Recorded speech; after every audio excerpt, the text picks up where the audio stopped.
Do you feel the pressure to grow your business, but doing so feels a bit like drowning?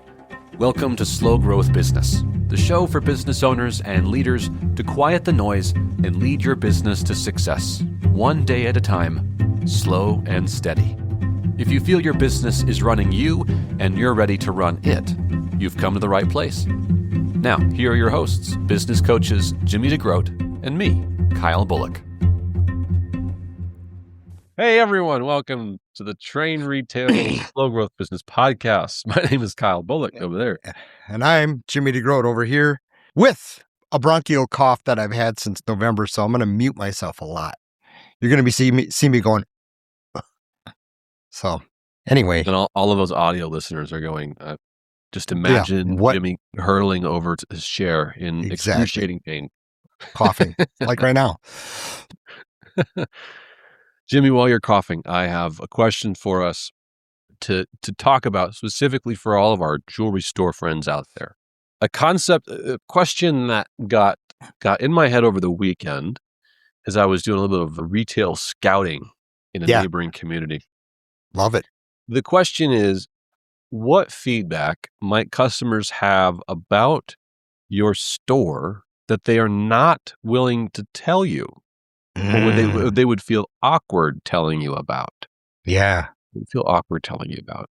I'm going to give you an example, and I want to lead this conversation a little bit with this because I think there are a lot of things that we don't get customer feedback on that's really actually hurting us, that we probably end up justifying reasons for the things we're doing, and they're dumb reasons. Sure. We just don't know it yet. The biggest one is we've always done it that way. Always. Why would we change? Or this one bugs me a bit. We choose to do things in our store because it is convenient for us to do it that way. Mm-hmm. But that doesn't mean it's convenient for the customer. And in fact, if we do it another way, it causes more work for us. So there's things that we do that might save us time, us hassle and worry. Yep. But it causes the customer a little frustration, and those little frustrations are things that customers may not tell you about, but it affects their experience with you. And I'm going to give you my number one pet peeve as an example. It's actually before you give us the examples. We're making these changes to serve you better. The biggest lie in all of business. Yes. There's a video of we're going to increase our subscription fee and we're going to give you less and we're going to add on ads because we know that's what you want. Exactly. All right. So your first example. Yeah. My pet peeve is a little pizza place in one of my favorite little communities here in New Mexico. Love this little village town. And there's a pizza place downtown. And I do like the pizza. It's good pizza. It's like handmade, hand tossed. They have a little window you can walk by and you see them tossing the pizza up in the air. It's really cool. Yeah. Right? Perfect for tourism. Okay. Here's my beef with it though. And I don't go back to it for this reason. Because it's an annoyance. Because they don't accept credit card. Yeah. This is mind-boggling to me. They only accept cash and they think that it's as part of their mystique. They don't, and they even say we don't want to mess with credit card transactions because they take too much out and it's too much of a hassle and blah, blah, blah. They'll tell you about this. So as a way to solve this problem, they have an ATM machine in there and you got to go put your debit card or your credit card in the stinking ATM machine and get cash out to pay for them. And this is so annoying because I don't carry cash on me. I'm a millennial for crying out Pete. And so I don't have cash. And I don't want to use the ATM machine because it charges me a fee to pull cash out. So now my pizza is even more. Now I have to pay the service fee to get my cash out. And then I got to pay you and then the tip. And all I'm thinking about are all these extra charges and the inconvenience and humiliation it causes me to stand up and go fiddle at that dumb ATM machine in the back that I haven't seen, frankly, since 1995. Okay. Yeah. This is an annoyance for a customer, but is it so annoying that I'm gonna tell the restaurant that they were 1 star? No, because the pizza is actually pretty good. But this is an annoyance that they have deemed they're going to keep doing because it's easier for them to not have to mess with it and have cash. Right? That's dumb. Can I tell you mine? Can I tell you mine? Please. Okay, I get my car oil changed at a place right down the road from my house. It's literally a few blocks from my house. Love these guys. They're very personable. I know them all by name. They go in and we just have some great banter back and forth. I'm like, guys, can you keep it under $100 today? And they're like, nah, we got to show you your air filter. And I'm like, I don't want to see my air filter. We have that banter going on. Well, anyway, this car wash that was attached to the oil change place recently, they upgraded their car wash. And he said, yeah, we spent $1 million on this laser car wash. It's a great car wash. Here's the problem. I used to get a free car wash with my expensive oil change. Now they've upgraded their car wash. I don't get a free car wash with my even more expensive oil change. Okay. When I was a kid, Kyle, you're not going to remember this, but we could change our oil for less than $20. And most of us would do it ourselves for about $10. Now you can't get your oil change for, well, you have a Tesla, so you don't even know what I'm talking about. Oil? What's that? Oil. Anywho, I just thought, I thought it was funny. I'm like, what part of a service to me is that I don't get my free car wash anymore? And in the jewelry business, I think mad it's about it. easy to spot this when we talk about the things that are an inconvenience to us inside the business. That's just kind of, it would be inconvenient for me to have to do blank. So that's why we don't do it. Right. Yep. And then when I heard that recently in a situation we were in, I thought, well,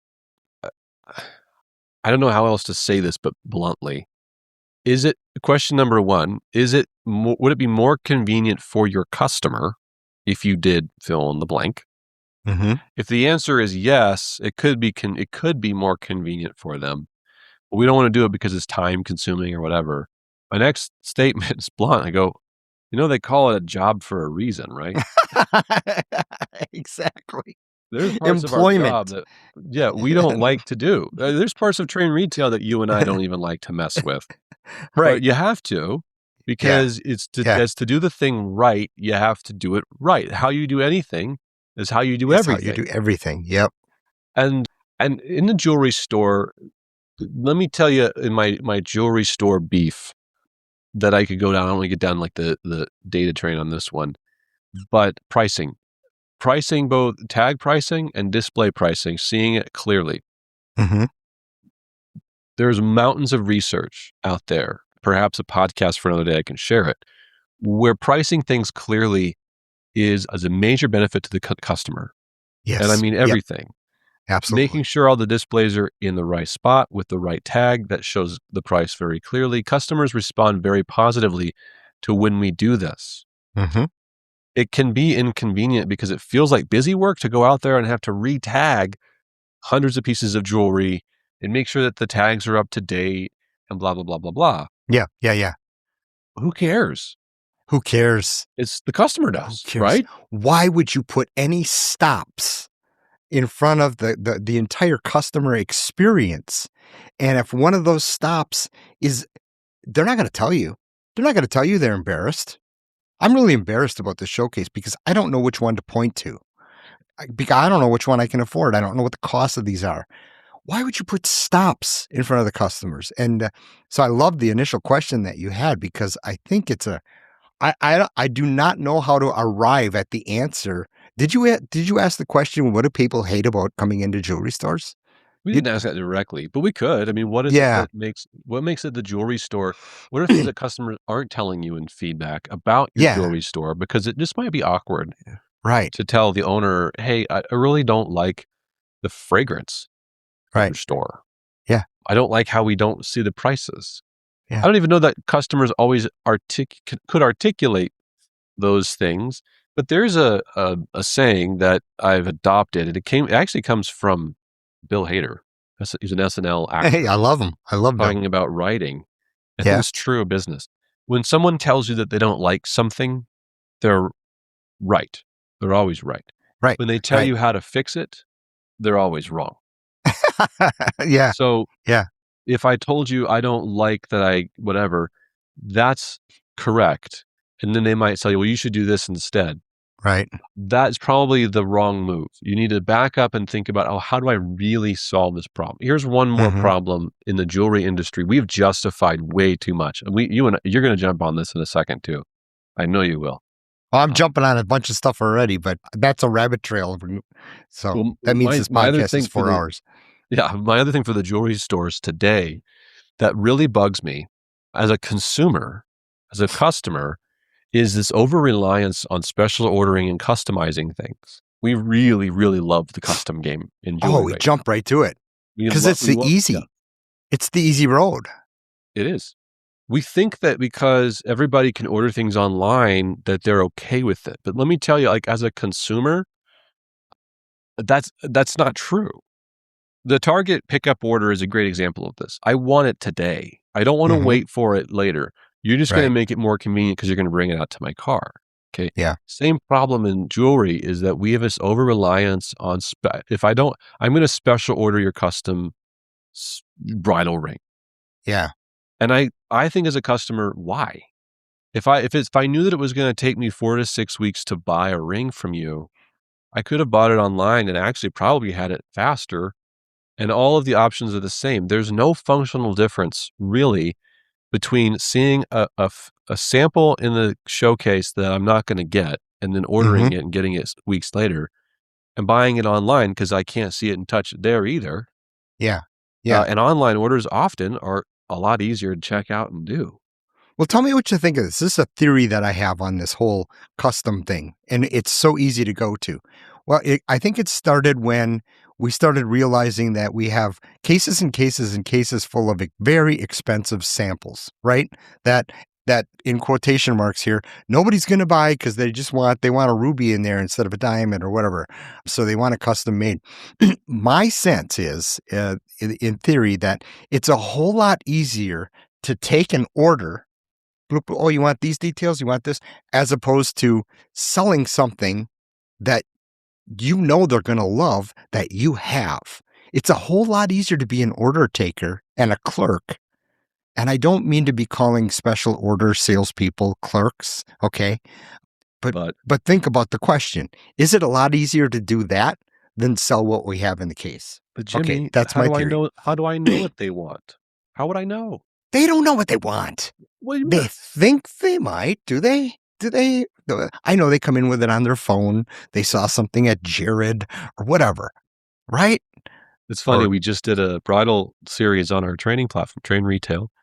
4 videos on it for the salespeople about how to grow your bridal. 4 videos on the management side about how to grow your bridal, including this question on data over year over year on all the majors. Doesn't matter what you think the trend is. There's the same 3, 4 basic styles that sell all Yeah. the time, cash and carry. Yep. Yep. But the question that we're asking today is, are these the things though that customers are experiencing and not telling you? Right. My thing is, Yeah. I think you and I want to do a little survey out there to find out what are the things that really bug and annoy people about the jewelry experience. Getting back to our question at hand, I want to ask everybody out there to do an investigation in what are things in your business, in your jewelry store right now that you're doing because it's convenient for you to do it, or it would be more of a hassle for you to have to do it a different way. When you Right. think about that thing, think about, okay, but if I did it and it worked, would it make the customer's life better or worse as a result? Mm-hmm. And if it's better, then you have no excuses left for not doing it. Right. Right. And I think a lot about this now, especially in terms of repair delivery. We've gotten pretty cavalier about throwing our repairs out 3, 4, 5, 6 weeks, even for a simple sizing. And, when I was growing up, it was 1 week max, 5 days, sometimes shorter. And that might be one of those situations where what can we change inside within our processes? What do we outsource? What do we do? What do we do to make our thing more efficient? Maybe it's hire another goldsmith. I don't know. But I think that might be a great example of when is it easier for us or when is it a convenience for the customer that would delight them, they would enjoy. right? Yeah. Did I just take you down a rabbit hole? Sorry. No. Okay. These are very good questions. What we're giving you is we're giving you the way that we're thinking about this question. We're trying to be a customer. We're thinking about what would annoy me, what would bother me, Yeah. and then begin to ask the questions, what would make it better? Your job is to solve problems that make it better and better and better. Yep. And are we busy trying to solve problems that don't really exist? There's been a trend going on about putting like bars inside of jewelry stores. You have like a bar with wine and those kind of bars. Okay. yeah, those kind of bars. And All right. because we want people to like hang out and feel Yeah. comfortable Sure. and this sort of thing. And it was actually one of my staff members brought this up. We were kicking around some idea like this, and they were like, "But I don't want to be a bartender." Mm-hmm. And I go, that's fair. Sure. And our point was, we've never had anybody ask us for this. Nobody has ever asked. Hey, can I have a cocktail while yeah. I'm here? Glass of Chardonnay, please. Yeah. Being real about the clientele we had coming in, nobody Yeah. was asking for that. Yep. What they really wanted we've discovered was a whole bunch of other things. And Sure. then maybe you have people who do want to come in and they want to drink and stuff like that. That's fine. But it brought up the way that we brought it up as a team was, is this really a problem that needs solving? Yeah. Does it really make the customer's life better? Or does it just, make it more fun for us or more convenient for us? Every single decision that we should make is in the business is to delight the customer. Yeah. Okay, a great example of what you're talking about here in Rory Sutherland's book Alchemy, which I've just got done listening to and I love it. Rory is a VP or a president or something at Ogilvy in UK, and a very, very wise individual. Anyway, they were trying to solve the problem with the trains, the high speed trains, and between two cities, they wanted to decrease the time. So they were going to add more trains, more tracks, increase the speed, have everything with infrastructure and things like that was going to cost billions. And Rory said, "Hey, let's think about this. What's the problem? Okay. And is that really the problem?" Well, a little bit of survey and a little bit of looking into it, he found out that people they didn't mind the length of the trip, because in many cases they could get all their homework done. They could get a lot done in that trip, and it was great. What if we just improved the Wi-Fi on these trains? Okay. What if we just made the experience better, more comfortable, more enjoyable? And he said, and I'll take less than half of your multi-billion-dollar budget, and we'll hire every top supermodel in the world and have them go up and down the train serving champagne. And then people will ask for the train to be longer for the time, and so, but I just love that, because it's like, oh, what's really the problem? And then if that's really the problem, the next question is that really the problem? Okay. And the other thing was, people at the train terminal they were very, very frustrated with late trains. Well, you know what? They weren't frustrated when there was a digital sign put up saying your train is running 3.5 minutes late, as opposed to your train is running late. Okay. Because that's like, well, do I order another, pint here while I'm sitting here? Do I have time to make that phone call? Or, is it merely an inconvenience of 3.5 minutes? So they solved what they could have spent millions on with just a sign saying, this is when your train's going to arrive. These are lessons I think the jeweler can take home. And some of these things you can rip off directly. Yeah. The train example is a perfect one, where you have an expectation of time. Yeah. Where we were just coaching a client moments ago. Oh, yeah. About is a lesson we teach on our platform, 10, 12, 2, and 4 rule of connecting with a customer about their job. This is a system that you can create in your store about making sure that you're staying in touch with your customer. And as we were talking about it and explaining how it works, and you're making sure that the customer has constant updates, even if nothing's happened, especially in fact, if the job's on time, it's a message that says, hey, your job's on time. Yeah, we care And- about you, and we care to let you know this. Exactly. Yeah. It was- Okay, well, how- the example is somebody comes in right when the doors open at, let's say you open at 9 o'clock. They come right in at 9 o'clock and they drop off a ring for repair, a sizing. Okay. And then you take it from Yeah. there. well, whatever your timeline is, if it's a week, if Yeah. it's going to be done that day, you come up with really 3 or 4 stops. That's a 10, 12, 2, and 4 that you're going to message this person and give them updates in the process. Mhm. And so here it is. This is on track. Hey, we've come into a problem. It's going to be an extra day or whatever. Yep. We were explaining this is how this works. And if you implemented this, how do you think that it would look? And one of the employees that we were talking to, she astutely said, actually, now come to think of it, we get a lot of phone calls of people asking us, Right. What's the status? what's the status? And 9 Yeah. times out of 10, we're telling them, yeah, it's on time. Yeah.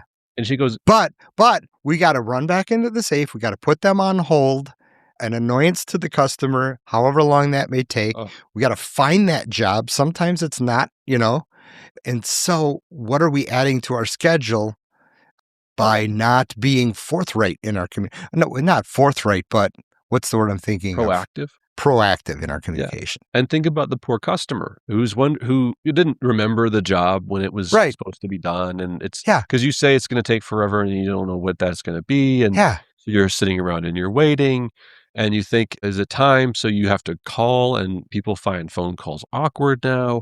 And you're frustrated as the customer, or you're embarrassed, or you're something, That's right. or you're irritated, If I got a text every day or every week that said, hey, this is your job tracker, it's on time. Yeah. This is your job tracker, it is going to run a day late, parts are delayed. Yeah. It is setting up reasonable expectations for me. Right. So Right. look And at just other in the industries. example of the trains, they're okay with that as long as they know.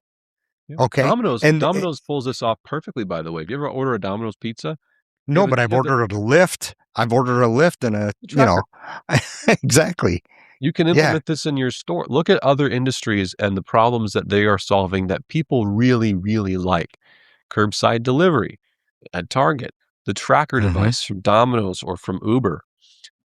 When people get excited about something, ask what's it solving and how could it possibly solve our problems? Yeah.